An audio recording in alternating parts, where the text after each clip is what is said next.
ሰማይን ጣሪያ ያደረገ ከሰማይ ውሃ አውርዶ ከምድር የተለያዩ ቡቃያዎችን አዛርቶችን በቆሎ በለው ኢትፍሩቱን በአጠቃላይ ያወጣው ማን ነው? አላህ Subhanahu Wa Ta'ala ነው።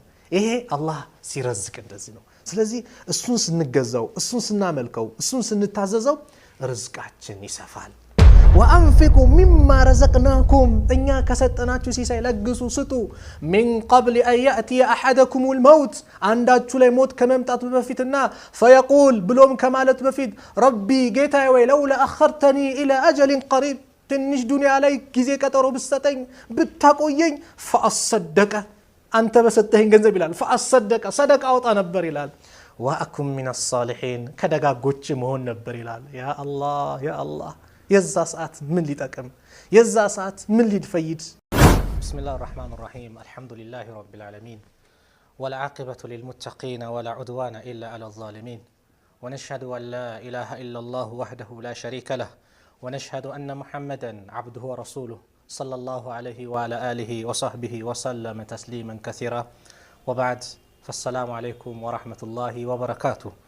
رزقنا أسباب الرزق يرزق سببوች እንደዚሁም ደግሞ ሐሳብ ጭንቀት ካለ ከነዚህ እንዴት መገላገል ይቻላል ሚለውን በአላህ ፍቃድ እናያለን። ዛሬ የምናየው የመጀመሪያው ክፍል ላይ ርዝቅ ምንድነው? እነዚህ ርዝቆችን አላህ Subhanahu Wa Ta'ala እንዴት ሊያመጣቸው እንዴት ነው ለኛ ሊሰጠን የሚችለው ሰበቦቹ ምንድናቸው? ርዝቅ በራሱና የመሳሰሉት ነገሮችን እናያለን። አላህ Subhanahu Wa Ta'ala በመጀመሪያ ደረጃ እያንዳንዱ ሙስሊም ለሱ የተቀደረለትን የተጻፈለትን ያምናል። يؤمن المسلم أنه مكتوب مقدور رزقه وعجله وعمله وشقاوته وسعادته. عند مسلم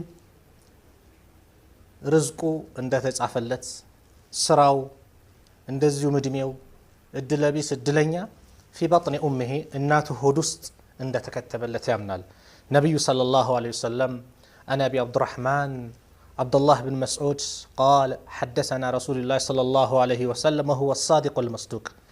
عبد الله بن مسعود تلاق صحابة من يلالو رسول عليه الصلاة والسلام نجرون أستمع وهو الصادق المصدوق ونتنينا ونتن يتنجراتهم من يلالو إن أحدكم يجمع خلقه في بطن أمه عنداتشو الناتو هدوست يفتاترو سبسبو 40 يوما 40 ቀናት نطفة نفط ነው አሉ ነብዩ ሰለላሁ ዐለይሂ ወሰለም 40 ቀን አንድ ልጅ ሰው ሲፈጠር 40 ቀን ምንድነው ንፍጥ ነው ሱብሃንአላህ አስቡት አላህ እንዴት እንዳስገኘን እንዴት